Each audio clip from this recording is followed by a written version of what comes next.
ನಮಸ್ಕಾರ, news first ವಿಶೇಷ ಕಾರ್ಯಕ್ರಮಕ್ಕೆ ಸ್ವಾಗತ. ನಾನು ತೇಜಸ್ವಿನಿ. ಇವತ್ತು ನಮ್ಮ ಜೊತೆ ನಮ್ಮ ಶೋನಲ್ಲಿ ಬಿಗ್ ಬಾಸ್ ನಿಂದ ಹೊರಬಂದಂತಹ ಟಾಸ್ಕ್ ವಿನ್ ರಾಶಿಕಾ ಅವರಿದ್ದಾರೆ. ಬನ್ನಿ ಅವ್ರನ್ನ ಕಾರ್ಯಕ್ರಮಕ್ಕೆ ಸ್ವಾಗತ ಮಾಡೋಣ, ಹಾಗೆ ಅವರ ಬಿಗ್ ಬಾಸ್ ಜರ್ನಿ ಹೇಗಿತ್ತು ಅಂತ ಕೇಳೋಣ. ಹಲೋ ರಾಶಿಕಾ, ಹಾಯ್, ಹೇಗಿದ್ದೀರಿ? ನಾನು ಸಕ್ಕತ್ತಾಗಿದ್ದೀನಿ. Welcome to the show. And ನಾನು ಸೂಪರ್ ಆಗಿದ್ದೀನಿ. ಹೇಗ ಅನಿಸ್ತು ಬಿಗ್ ಬಾಸ್? ತುಂಬಾ ಚೆನ್ನಾಗಿ ಅನಿಸ್ತು. It's a great experience. ನಾನಂತೂ ಸಿಕ್ಕಾಪಟ್ಟೆ ಖುಷಿಯಾಗಿದ್ದೀನಿ. ಓಕೆ, ಹೆಂಗೆ ಅದು ಮೂವಿ ಮಾಡಿ ಸಡನ್ ಆಗಿ ಬಿಗ್ ಬಾಸ್ ಹೋಗಿದೆ ಹೇಗೆ ಅಂತ? ಮೂವಿ ಮಾಡಿ ಆಕ್ಚುಲಿ ಬಿಗ್ ಬಾಸ್ ಹೋಗೋ ಯಾವ ಇಂಟ್ರೆಸ್ಟ್ ಕೂಡ ಇರಲಿಲ್ಲ. ಬಿಗ್ ಬಾಸ್ ಹೇಗಿರ್ತೀನಿ ಏನು ಅನ್ನೋದು ತುಂಬಾ ಆಯ್ತು. ಬಿಕಾಸ್ ಲಾಸ್ಟ್ ಸೀಸನ್ ಕೂಡ ನಂಗೆ ಬಿಗ್ ಬಾಸ್ ಕಾಲ್ ಬಂದಿತ್ತು. ಆ ಟೈಮಲ್ಲಿ ಸಿನಿಮಾ ಮಾಡ್ತಾ ಇದ್ದೆ.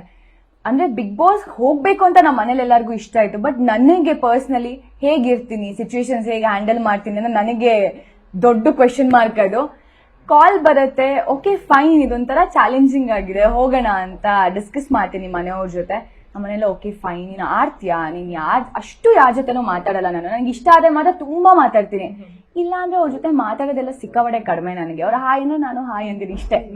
ಬಟ್ ಅಲ್ಲೆಲ್ಲರ ಜೊತೆನೂ ಮಾತಾಡ್ಬೇಕು, ಎಲ್ಲ ಜೊತೆ ಮಿಂಗಲ್ ಆಗ್ಬೇಕು, ಅದೇ ನನಗೆ ಬಿಗ್ ಟಾಸ್ಕ್ ಆಗಿತ್ತು. ಅಂಡ್ ನಮ್ಮನೇಲಿ ಯಾರಿಗೂ ಕಾನ್ಫಿಡೆನ್ಸ್ ಇರಲಿಲ್ಲ ನಾನು ಟಾಸ್ಕ್ ಎಲ್ಲ ಅಷ್ಟು ಚೆನ್ನಾಗಿ ಆಡ್ತೀನಿ ಅಂತ. ನನ್ನ ತಮ್ಮಂಗೆ ಒಬ್ನಿಗೆ ಗೊತ್ತಿದ್ದು. ಈ ವಾಸ್ ವೆರಿ ಕಾನ್ಫಿಡೆಂಟ್, ನೀನ್ ಸಿಕ್ಕಾಪಟ್ಟೆ ಚೆನ್ನಾಗಿ ಆಟ. ಸ್ಪೋರ್ಟ್ಸ್ ಅಲ್ಲಿ ಇದ್ರೆ ಏನು ನಿಮ್ ಮುಂಚೆನೆ? ಸ್ಕೂಲ್ ಡೇಸ್ ಅಲ್ಲಿ ಇದ್ದೆ, ಅದಾದ್ಮೇಲೆ ಜಿಮ್, ಸ್ಟ್ರೆಂತ್ ಟ್ರೈನಿಂಗ್ ಎಲ್ಲ ಮಾಡ್ತಿದ್ದೆ ಅಲ್ವಾ. ಸೊ ಅದೊಂದು ನನ್ನ ತಮ್ಮ ನೋಡಿದ್ದ ಅದನ್ನೆಲ್ಲ.